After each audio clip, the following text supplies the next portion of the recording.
All right, in this video, we're going to take a look at some additional examples of solving radical equations. So picking up where we left off, example 1, part D, we have 3 times the square root of x, and then plus 12 equals 9. So there's a lot going on around this square root of x. We got a 3 we're multiplying the square root of x by, and then we have a plus 12 afterwards. So we're going to start by getting rid of this plus 12 by subtracting it from both sides. And when we do that, we get 3 times the square root of x equals negative 3. And to get the square root of x by itself, we're going to divide both sides by 3. And we get the square root of x equals negative 1. So if we square both sides, we're going to get x equals 1. Now if we check that, is 3 times the square root of 1 plus 12 equal to 9? The answer is no. 3 times the square root of 1 is 3, and then plus 12 is 15. Not 9. So this one is an extraneous solution.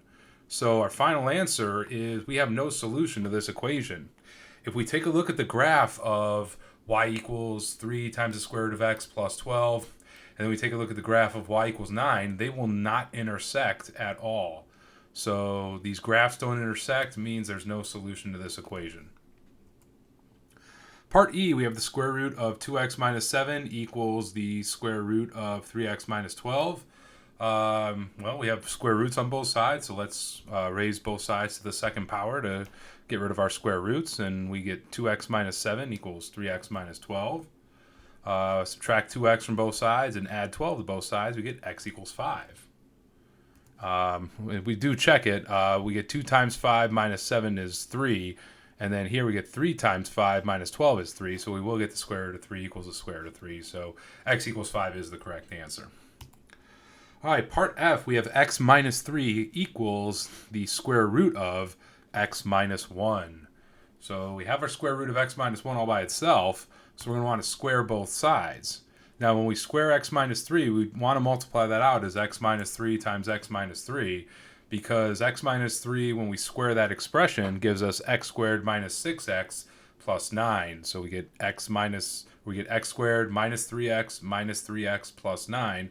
It makes x squared minus 6x plus 9. And still equal to x minus 1. So subtract x from both sides and add 1 to both sides. When we subtract the x from both sides and add 1 to both sides, we get x squared minus 7x plus 10 equals 0. And if we factor that, we get x minus 2 times x minus 5. And set each factor equal to 0. We get x minus 2 equals 0 will give us x equals 2. And x minus 5 equals 0 will give us x equals 5. So let's check them. If we plug x equals 2 in, we get 2 minus 3 equals the square root of 2 minus 1. Well, 2 minus 3 is negative 1.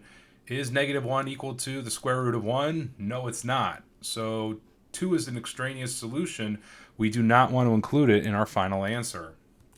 But x equals 5, on the other hand, is valid. 5 minus 3 is 2, and the square root of 5 minus 1 is the square root of 4, which equals 2. So our final answer for this one is x equals 5. If we graph y equals x minus 3 and we graph y equals the square root of x minus 1, we'll see that those two graphs only intersect at x equals 5. They do not intersect at x equals 2. All right, that about does it for this video. Thanks for watching. I'll see you next time.